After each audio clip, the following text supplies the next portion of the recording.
Alright, good morning world. It is a gorgeous day today. Towards the end of November, I think this 28th today, something like that. A couple days ago we had snow, that melted the next day, back to normal.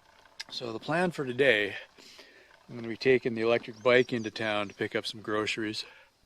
What I'm able to do though is instead of going to the nearest grocery store, which is 50 miles, or I can go to the gas station and get a few things. They do have more groceries than a lot of gas stations would, but not always the right selection, or they're small town prices kind of thing. Nice that they're there, but a $3 loaf of bread costs you $5, that kind of thing. So what I'm doing is things like cans of soup, cans of chili, coffee, oatmeal, that kind of stuff that can sit in a warehouse for a while. I get that ordered from Sam's Club, and that gets delivered via, technically this part shouldn't happen, but they're nice enough to let it happen. Basically what we're doing is it's going FedEx, but the local FedEx driver delivers it to the post office as long as it's got a valid street address. So I gave them the street address of the post office and then my P.O. box also. Okay, that way the postal peeps know it's me and they can figure it out. Anyway, small towns you can kind of make stuff like that work. Big towns it probably wouldn't work. All right, FedEx isn't supposed to deliver to postal. Anyway, once a week or maybe even once every other week, I take the electric bike. It's about 12 miles from here to the post office. Grab my stuff, hit the gas station on the way back, pick up anything else I need. Like from Sam's, I can't get bread delivered, but cans and that kind of stuff will work. So if I'll pick up a loaf of bread at the gas station and get the cans from Sam's. Okay, that kind of thing. So I do that once a week, once every other week, something like that. The rest of the time, the electric bike just sits there. I mean, it's not costing me anything for it to sit there, but at the same time, it's got a pretty nice lithium battery on it. So what I'm thinking about for this video, what else could we do with that battery? A lot of people are aware now of things like the Blue Eddy or other solar generators is what they call them. I'm not in love with the name of that, but that's a common name, so that's what everybody knows it is. So the idea, if you don't know, it's just a giant battery pack that you can use to power your stuff if the power goes off or when you go camping or if you're living in a van. They are incredibly cool. They've got really good technology. They're well developed now. When they first came out, they probably weren't as good, but now they're getting better. It's just like you just buy it and you charge it up, and when you need it, it's there, and you're good. Okay. The problem is, for me, if it just sits there and you're not using it, you just spent X amount of dollars on how much this thing cost, and it's a one-trick pony, essentially. Okay. So, I mean, and you're not going to take it out with your grinder to work on something because you don't want to get, grinder dust all over this really expensive electronic device. So then you're like, oh, what do you do with it? It's just going to sit there. So for me, also a full disclaimer, a viewer of the channel has given me a long-term loan of an older Blue Eddy. It's not as fancy as the new ones, but it's a rock-solid device. It works really well. I have used it a few times. But I found myself not using it very much because if you use it one day, then you have to charge it the next day. And quite often when I needed it, I didn't have enough solar to recharge it, and it would take half of the power I had just to recharge it again. If I used the Blue Eddy solar generator, I would have it plugged into my house to recharge it, and my house is powered by solar. Okay, so I'm going then from solar as a DC power to an AC inverter so that my house has AC, because the Blue Eddy came with an AC charger. And then that goes back into DC into its battery. And then when I use it, if I plug an AC device, wall power into the Blue Eddy, then it's through its circuit, it's going from its DC battery back to AC again. And every step is a loss. Okay. Now you can plug solar panels directly into the Blue Eddy, which is wonderful. The problem is it's got a limit. So I can't take all of my solar panels and plug into it. I could plug a few in. And then I get into what I call a segmented system. I'm not sure if that's a good word, but it's how I remember it. So if I had a battery, so I'll have one battery over here with one solar panel, and I could make a little system out of that. That could be just my coffee maker. Okay. Well, if I didn't drink coffee that day, which is unusual, so that's not a good example. But if I didn't, like say for instance, this is a better example. You go to buy something at the store and you remember that you've got $17 in your checking account and you've got $25 left on this credit card and another $15 on that credit card. So you make the poor person out at Walmart ring it up with 3 different payments. The system can do that, but you have to remember how much each one can do before it goes over the limit. Okay, sort of the same idea. So if I've got a small system, it could be 65% full, but it's not quite enough to run the beans on the slow cooker. Okay, but if I have one combined system, I can run one big load off of it, and I can get down to the last 5% or whatever. Okay, so just think of it like that. So if I had a Blue Eddy, it wouldn't be big enough to power everything. It would be really good for a couple things. But if I'm using it all day, then it doesn't have time to recharge. If possible, have one really big system that's big enough to do everything. But what I'm doing for today's video, if I looked at the electric bike, if I only use it one day a week at the most, and I can charge it that day, then if it's cloudy the next day, I can use that battery to run a little computer or do some other things, at least keep the lights on. If I don't have enough power on the main battery, I can run some loads on the bike battery. Okay. A completely separate idea that I've also been testing. If you, instead of the electric bike battery, what if you looked at your cordless tools? And it depends what you've got, but when I buy a cordless tool, I typically buy at least an extra battery or 2. Sometimes I'll have 2 chargers, and I'll try to match the tools to the batteries so I can get several tools that all use the same battery. But I don't use those every day either. So I've got the electric bike that gets used once a week. The cordless drill I might use for 5 minutes every other day, and then it sits there for a week and doesn't get used. Okay. So what if we could use the batteries we already have and the system that goes with them instead of going out and buying a solar generator? Okay. So on one hand, you got a solar generator that actually does work really good. It's pretty expensive, but it does a really good job. On the other hand, if we look at it DIY, could we make it work? And would it be worth doing? Small disclaimer, it's probably not worth doing, but it might be. All right. So for example, the amount of energy storage in a electric bike battery might not be enough to run a microwave or to run your fridge for 3 days. Okay. But it might be good for a small load.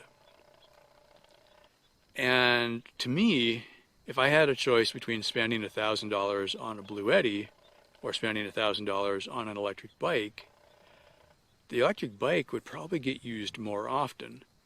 And if you already had the electric bike, man, it sure makes a lot of sense to at least see what you could do with that battery when you're not riding. All right, let's just see how that turns out. But for now, I got to go to town. Okay, quick introduction what we're doing here. I actually do have a Blue Eddy that was loaned to me recently, well, a couple years ago, I guess now. but I don't typically use it. But my thought is, could I use other things that I have and do basically the same thing as having a solar generator? So this video is part of a collection of videos that I'm going to make. In this case, we're using Harbor Freight tool batteries and an inverter and a couple other parts to do the same thing that a solar generator would do. In the other video, we're going to use an electric bike battery and an inverter to do the same kind of thing. My reasoning is a lot of people have electric tools already, so if the power goes off, would it be practical to grab some of your cordless tool batteries and use them to run some important load that you had, or at least charge your phones? The other part of it is the electric bike. If it's if you're only out of power for a couple days, that battery could get a couple things done, or at least run your laptop and your phone or something like that. So that's the idea. What we're looking at now is kind of a block diagram of what it takes to make this work. I'm not going into too many specifics on this video because everybody's tool batteries are different voltages, but it'll give you a starting point at least. So many people are buying solar generators now that the cost is coming down, and the ones I've looked at recently are much better in a lot of respects. So it may not be worth your trouble, but it's something to at least consider. Alright, enjoy the video.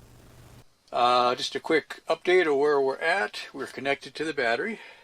I could charge phones off of here. That one says 13.7 in case it doesn't show up. So that's that's kind of what you would expect. So it's coming from 20 volts through this down converter, and then it's coming into this power strip. All the blacks are on one side and the positive is on the other side. In this case, they did red and black for the input and black and white for the output. So I had checked this once before, and black is black, so that should make sense, but it's worth checking sometimes. If you run into a black and white in some commercial, I've seen it on some of the trucks. I've seen DC wired what would seem backwards, basically. They're doing it more like AC power. So white would be common, black would be hot. So it's worth checking just to be sure. If you measured the voltage in your vehicle at the cigarette lighter, it probably wouldn't be 12 if the engine was running, because your battery's got to be more than 12. So the alternator puts out more power so that it can charge the battery. It's got to be a high enough voltage to actually charge the battery, so it's more like 13 or 14. So this is pretty close to what the vehicle would be giving you if you were plugged into the cigarette lighter of a vehicle when it's running. So that's going to be better for the inverter. If you got the inverter down at 11 volts, that's not very good, but it can handle 13 or 14 just fine. So this is totally good. So we got the power coming into the power strip. I use these connectors, and we got it hooked up to a cigarette lighter. This is a dual one, and then we're going to that. So that part's good to go. I can just push on the front of the battery. I still got 4 out of 4, so it basically says it's full. I've been using these batteries for a while, so I don't know if it's fully charged, but I should say going into this, I've got 6 of these and 2 of the smaller ones. This is 5 amp hours at 20 volts, and the 2 small ones are 2.5 amp hours. So my thought is, I know it's going to be sunny tomorrow, so I can charge these tomorrow, and I'm not really using them right now. If this doesn't end up going long enough, I still have 4 bicycle batteries that I can do the same kind of a setup. I just use the other step down. So I can go from 53 volts out to 12.5 volts. Alright, so let's cook some beans here. This is called the kilowatt. Okay. This is indispensable for basically if you're going to live off grid or do like long-term camping or van life. Get one of these, and then you can kind of figure out how much power each device uses. Okay, so that shows voltage, 11.4 and a half. I'm sorry, 114. 110, 115, so that's about right. You can see how many amps you're pulling. Right now is 0 because we're not plugged in. You can see how many watts you're pulling. Again, 0. You can see the hertz. It should be 60. Yeah, that's pretty good. This is not a pure sine wave inverter, just for what it's worth. This last one will show us how many kilowatt hours we used. I tested this a while ago, and I used, in 8 hours cooking beans, I used 0.75 kilowatt hours off of the main system. So it kind of gives us a starting point. Okay, so what we can do, we'll go to watts, and we'll plug in the beans. I probably don't have quite enough cord. We'll make this work. Science, right? Doesn't do any good if I just do the magic and say it worked, but you get the idea. Okay, now the beans are plugged in. Yeah, 87.6 watts. There we go. 87.5, 87.6. So I had written down earlier 90, so that's about right. I'm just using this wood here because I got bare connectors here and I'm on a metal surface, so I don't want to have anything arc. So that'll hopefully help. And then we got the beans going. Now that we got that going, I have already preheated the water. I used the propane stove and boiled some water to go in here, so that's, if you see any steam, that's because of that. It's at least warm now. And the time now is about 9:50, so 10 minutes before 10. Okay, so my plan is just every so often, I'm not going to do a play-by-play on the video, but I'll just come over and check it once in a while, make sure I got power in the battery. I'm down to 3 out of 4 already. Okay. I haven't done any math how long this will last, but I do know I've got 6 of these, so I'm going to run through all of them, and hopefully, you know, if nothing else, if I run 2 or 3 hours on here and then switch over to the main system, that's better than nothing. Okay. You know, I could figure, you know, it's like, how many amp hours do you got? 5 times 6, that's 30 amp hours. Okay. And then we could figure out the watt hours. But then the reason I'm not going to waste a lot of time with that, I don't know the exact efficiency of this. It's using 80 watts, but it could be losing, you know, for instance, it does generate some heat, so you're losing some power. So I might be delivering 80 watts, but I might be using 90 watts from the battery. You just say, okay, did 4 batteries work or do I need 5? Okay. I can check the amps coming off the battery. That's pulling 5 amps. If this is a 5 amp hour battery, I should be able to run this for an hour. Okay, so we'll check it, you know, I'll kind of keep an eye on it. When it quits working, I'll know. So yeah, it's pulling 5 amps. Okay, that's quite a bit. Also, 5 amps times 20 volts is 100 watts. And that's kind of what we're getting on the output here.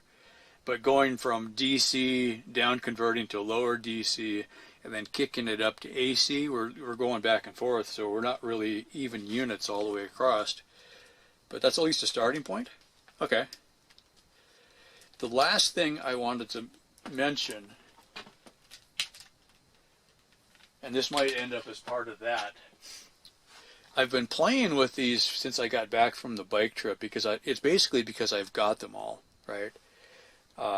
Houston Firefox, a big supporter of the channel, loaned me his Blue Eddy quite a while ago, and I hardly ever use it.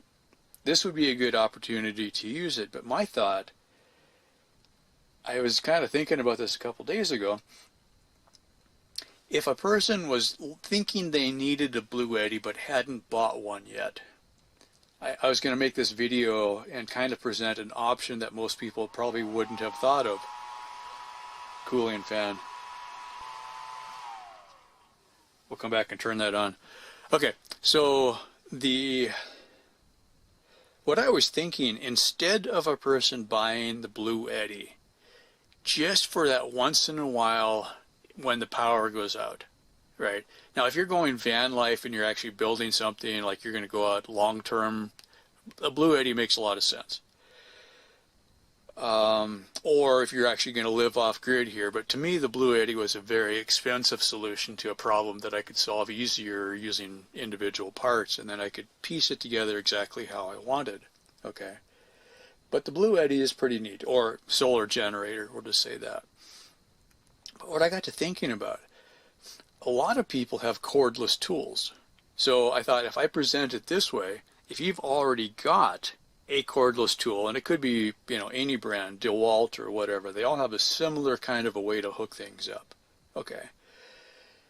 Most of the cordless tools are not 12 volts anymore. They're 20 volts or 24 or 48 or 60. Okay. So that doesn't make it easy to just go do it this way. But if you were looking at it, this guy is only, I'm going to say 20 bucks. It might not even be $20. So find one that's appropriate to the battery you have. Okay. This inverter, I just bought this at the end of the bike trip. It was $36 at Harbor Freight. Okay. So before you go buy a bunch of stuff, look around. What do you already have? If you've already got a DeWalt power tool, for example, you might have more than one battery. And with the battery or with the tool, you've got a charger. Okay. So if this was just once in a while the power goes off, or you think, okay, I'm going to do it just a little bit once in a while. You buy a little inverter and a size, you know, a down converter that's appropriate to your battery and a couple connectors, and you could build essentially a Blue Eddy. Instead of buying a several $100 solar generator, especially if you're not going to use it very often, this might be more useful for you. The other option is if you had an electric bicycle, you could do the same thing. You just get a different one of these, the down converter, you hook it up to the bike battery. You've already got a charger for the bike battery. When I did the solar bike trip, I went 4,000 miles on a solar-powered electric bike. And I was doing basically this plus one more little box that hooked up to the solar panels. And so I was charging the bike as I was riding. I hardly ever plugged in. I always just solar charged. And that worked fantastically. So if you were going to get the Blue Eddy and the solar panel, you would get the solar panel anyway. So instead of getting the Blue Eddy, you could get something like this and get a solar panel and a charge controller that worked for your battery, and you're there. Plus, if you've got cordless tools or the electric bike, now you've got something you could use anytime instead of just waiting for the power to go out. This one ran 40 minutes. I'm down to 1 bar on the little indicator on the battery and 16.6. I don't want to kill these right now, so I don't want to push it to the point of failure. You know, because they cost money, right? That just jumped up to 17. This must be throttling. Nice and warm, though. Oh, no, it just actually went offline. Okay, so we were right there. Battery still got power. One of these quit.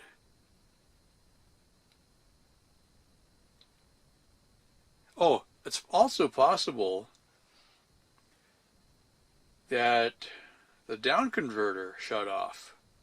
I'm going to write that down. 17 volts that went offline. 16.9, 16.8, something like that. That was something I hadn't thought of, but that makes sense. This would possibly be set up not to run your main battery dead. So that's kind of handy. Okay, so 40 minutes is still pretty good. Yeah, shows one out of 4. Okay, we'll put that aside. It's about 45 degrees in here, and these batteries are in the back where it's even colder, so that also is a factor. If batteries are cold, they don't perform as well.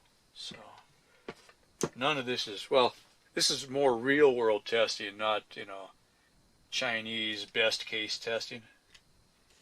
Shouldn't pick on the Chinese. But this is battery number 3, and it happens to be the 3rd one in the test. It starts off at full, and it's only showing 19 volts. These haven't been on the charger for a couple of weeks at least. Lithium does tend to hold its power pretty long, but then again, this went straight into being under load too. And once the new battery's plugged in, this turned on. We're getting our power out here. Our inverter's turned on, so we're getting there. It's science if you write it down, I think. These are doing about half as much as I would have expected. I already ran through half. I've got 3 batteries left, and I've used 3. If I could get 45 minutes out of one, I'd be happy. That was about half an hour on that last one, so we're not quite there yet. But I should say that I haven't fully charged these lately. I mean, I charged them when I used them, but I had them all sitting there. Also, these are not brand new batteries.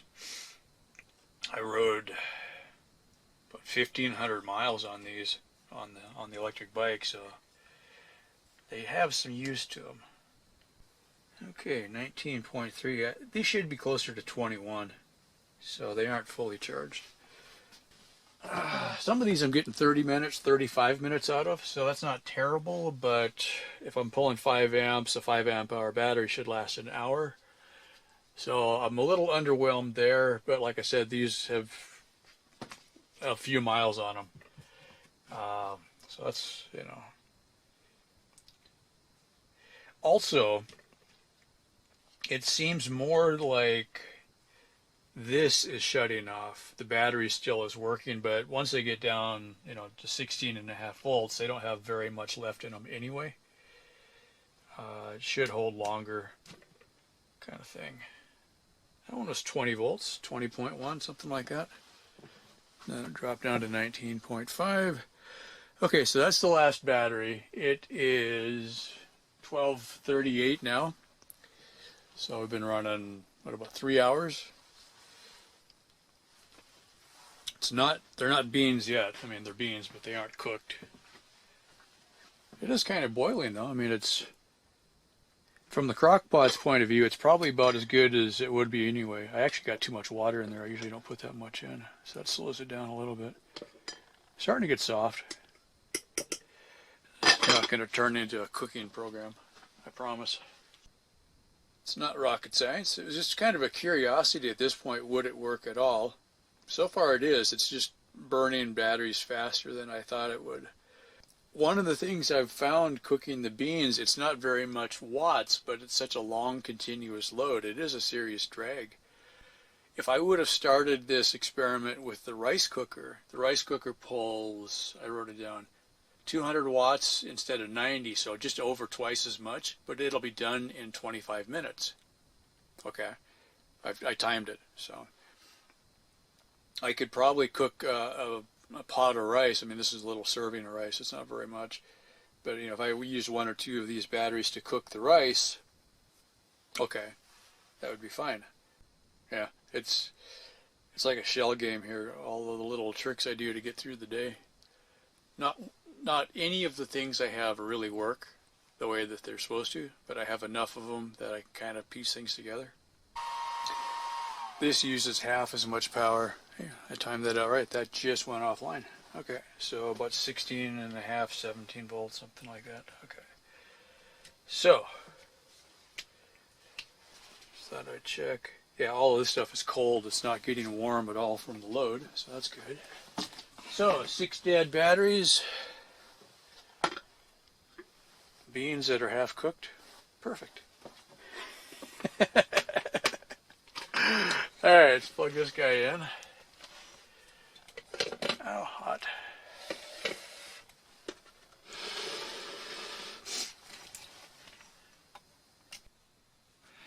Alright, so it's 5 o'clock. It's basically getting dark outside. Dark and windy and cold. Time to lock up and shut down and whatever. So it's supper time. I just laughed when I did that because I had already cooked the rice. That was the last remaining power this afternoon. I cooked the rice, and I ended up finishing cooking the beans on the propane stove here. And they were basically done. So then I dumped the chili in and stirred it up and kept the burner going for a while. And then it was like 3 o'clock, and I'm like, well, I'm not going to let it sit there and simmer for 2 hours. So I shut everything down, and I'm like, okay, let's add the rice, and then I'll reheat it. And I pulled it out, and it came out in one piece. It's not frozen solid, but you know, I cooked it 5 hours ago, I guess. So the rice became a rice cake, I guess you could call it. Maybe that is the thing. Anyway, I just figured that was a funny shot for the end. Now, the downside is the forecast for tomorrow looks like it's going to be about as bad as it is today. Those batteries are down to 12.6. Basically, when you drop below 12.8, you don't have much left. It drops pretty fast. The outside is 12.1, so at least I can run lights if I want to, but I did shut the inverter off. I'm running, at the moment, all of this is running off of the lithium batteries. So, yeah. Welcome to my world. Also, yeah, these lights are also coming off the lithium. I got DC lighting set up in here to run off of the lithium battery, so I got to make sure not to run that too dead. If things get really bad, I've got my large assortment of, yep, those are actually really bright. I actually got 5 of those. They run for about an hour or 2, and then they're dead. They charge off USB. So we're hunkered down and ready for winter. Also, I am totally done with winter. I could go back to warm tomorrow and be completely fine. I spent a couple of years in the tropics, and this is not my thing. What we're doing here is I'm powering basically everything on my desk that's turned on is coming from these e-bike batteries. Normally they'd have a plastic case around them. These I got for free because my friend Ryan, who I met on the Sun Trip race in California this year, 2022, I was having trouble with the batteries I had, and so they got ahead of me, the rest of the group, and they found a bike shop that had rental bikes. And so Ryan goes in there because he also has a bike shop and is a bike mechanic, and he gets to talking to the guys. And first they were going to get a used battery, and then the other guy was like, well, what about those ones in the back? And they walked out of the bike shop with 8 batteries that did not work for free. Okay, I ended up getting 4 of them. Part of doing that is I rewired them and just put, these are Anderson power pole connectors. It's a good heavy duty connector. It's a nice positive locking, so I've got a bunch of stuff that uses them. Also, a lot of the kind of the DIY bike industry is doing Anderson, so this was a connector that came with a charger. I also got this charger from Ryan. It's a cycle satiator from Grin Cycles up in Canada, in Vancouver. If you're looking for a really good charger, let me know. If you're in Canada, just go straight to Grin. If you're not in Canada, Ryan can probably help you get one, because otherwise you got to deal with customs going across the border. Either way, highly recommended. If you let me know in the comments if you're interested in something like that, I can get you Ryan's information. These are connected together in parallel, so it gives me more runtime, using again a screw terminal like I did before. And then it's coming out another Anderson connector. That's going down. I'm using this trailer junction box. This setup was actually on the bicycle on the trip. So I had this inside has 7 terminals, which you would use for hooking up your trailer lights and stuff on your if you had a truck pulling a trailer. Not a commercial trailer, although they have something similar, I guess, now that I think about it. Anyway, so let's, like, you can hook up your brake lights and your reverse lights and your turn signals and your marker lights all inside of here. Nice waterproof box, so I figured that was a good thing to use. So what I'm doing is I got the battery voltage coming down from here. It goes into this box, and that's just an easy way to make a connection. It goes to this thing, which is similar to the one on the other video, but this one is made to work with 36 or 48. It can do either one, and it outputs 12 volts. From here, it's going back into the box, and I've got two terminals for 36 or 48. I labeled it all 36, but it's running 48 right now. So I got two terminals for the battery voltage, and then two more terminals that are the 12 volt for positive and negative. So that is coming out after it goes through the down converter. It comes out and it goes to here, which is running my cigarette lighter. Same setup I had in the other one. In fact, this is the same parts. I just was moving the parts back and forth to the inverter, and there's the inverter, and this is putting power into a plug-in or a power strip that's powering all of this stuff. I'm running the Raspberry Pi, which uses like 25 watts, including the 24-inch monitor. And I got this light going, and I'm testing some stuff here. Plus I got the Wii Boost up there. Where's it? Right up there. That's giving me some cell phone signal. I got two phones over here that are charging. Okay, so I'm running a bunch of stuff, but none of it uses very much power. I've been doing this for 4 hours today, and I still got 49 volts on this 53 volt battery. Yeah, I can literally run a lightweight computer like the Raspberry Pi. It doesn't use very much power, but I can run that all day on less power than it takes me to take the e-bike into town. All right, so it's like, okay, by not running the heavy-duty computer, I can run longer. Like if I ran right down here, there's a computer. That thing pulls about 400 watts, right? Compared to 25 watts, so it makes a huge difference. So if I'm just screwing around on the internet or something like that, I do as much as I can with the Raspberry Pi. This is the Pi here in a 3D printed case. Also, I'm shivering, sorry. It's 49 degrees. It's warmed up a little bit. I had snow this morning. Not very much, just a little skiff of snow. I looked outside. I'm like, wait, what is that? That's not right. Anywho, so yesterday I cooked the beans using the Harbor Freight batteries.